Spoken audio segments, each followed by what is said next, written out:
Assalamualaikum warahmatullahi wabarakatuh, teman-teman semua. Jumpa lagi dengan channel seputar tanaman Saharaspan ya teman-teman. Untuk kali ini saya akan berbagi dengan teman-teman masih seputar organik ya teman-teman. Dan kali ini saya akan mengajak teman-teman untuk belajar atau berbagi informasi seputar nutrisi tambahan yang digabungkan dengan organik. Insya Allah sangat penting ya teman-teman, selamat menyimak. Ya, untuk kali ini saya akan sharing dengan teman-teman berkaitan dengan pupuk dolomit ya teman-teman. Bisa dibaca ya. Yang intinya pupuk dolomit ini sangat bermanfaat untuk meningkatkan kualitas daripada media tanam ya teman-teman. Pupuk dolomit ini terbuat dari kapur ya, kapur. Jadi ini sangat bisa disinergikan dengan tanaman organik kita ya.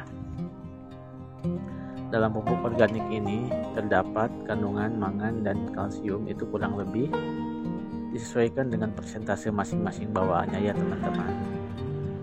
Tetapi pupuk dolomit ini betul-betul bisa mengembalikan kondisi tanah, kondisi pH tanah ke dalam kondisi yang seimbang. Sehingga penting banget ya teman-teman ketika kita meracik atau mengkondisikan media tanam ya, kita sangat perlu menggunakan pupuk ke dolomit ini. Nah, ini untuk pupuk dolomit ya teman-teman. Mungkin teman-teman sebagian udah ada yang tahu. Ini saya sharing lagi ya. Ini bentuknya ini serbuk ya, serbuk lembut seperti ini teman-teman. Kira-kira seperti apa ya? Kalau dilihat itu berwarna putih ya, lembut banget, dan ini sangat mudah untuk bercampur dengan tanaman ya teman-teman. Teksturnya tidak keras.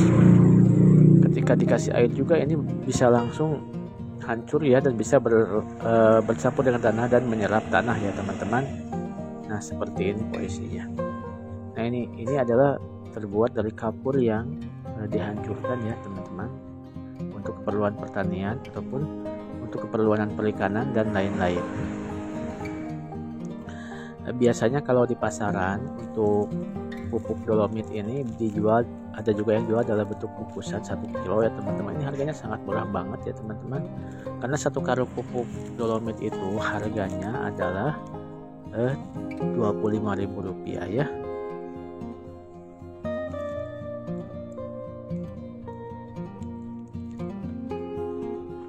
Dan ini ya kondisi di tempat saya jualan ini biasanya dikilau dalam bentuk kiloan ya teman-teman untuk dolomit ini, dan disimpan di rak pajang ya.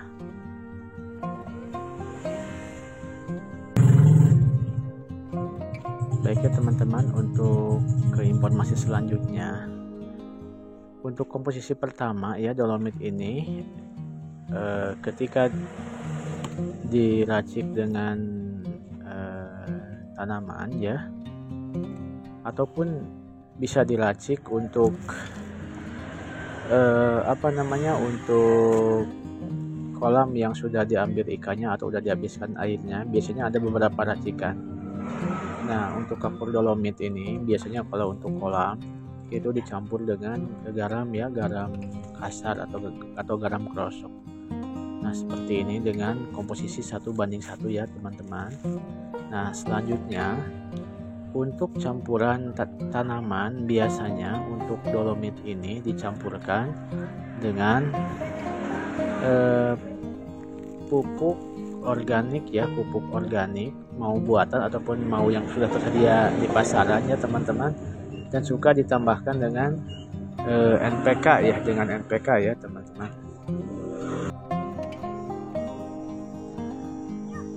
Nah, selanjutnya teman-teman, ini saya bawa teman-teman ya ke tanaman yang ditanam sama istri. Ini kebetulan ya tanaman mentimun di pot ya teman-teman. Nah, untuk tanaman timun di pot ini emang lihat dari kondisi daunnya agak kuning-kuningan. Emang ini saya agak lost control ya teman-teman, karena emang aktivitas lain, tapi nggak apa-apa ya, rencana saya akan mencoba untuk menyuburkan kembali tanaman timun ini. Dan untuk tahap awal, timun ini emang dikasih organik untuk media tanamnya ya teman-teman. Dan untuk kondisi seperti ini, karena ini musim hujan, kandungan nitrogennya kan sangat tinggi ya teman-teman. Ini sangat pengaruh terhadap kondisi daunnya sehingga warna bisa berubah. Nah, ini untuk implementasi awal untuk dolomit kita bisa taburkan di sekeliling area media tanam ya, tapi jangan terlalu menempel ke tanaman teman-temannya, tapi di sekitaran tanah media tanam ini kita coba taburkan dengan kondisi dolomit yang secukupnya ya. Tidak usah terlalu banyak ya teman-teman, tapi secukupnya aja. Nanti untuk kondisi daun juga kita bisa menambahkan sedikit NPK yang kandungan ya, NPK yang kandungan daunnya kecil ya di sini ya. Ini saya menggunakan NPK grower ya teman-teman. Sedikit NPK grower untuk memperbaiki kualitas daun. Ini cukup ditaburkan aja di sekitaran tanah yang ada di pot ya. Nah, ini sedikit aja ini untuk membantu memperbaiki kualitas daun yang warnanya sudah agak menguning ya. Ini pertanda daun ini kelebihan nitrogennya teman-teman dan kekurangan nutrisi ya. Makanya ini diperlukan dolomit untuk mengembalikan kesuburan tanah, terus sedikit NPK untuk kembali menyeimbangkan unsur yang ada dalam media tanah ya teman-teman. Nah, seperti ini.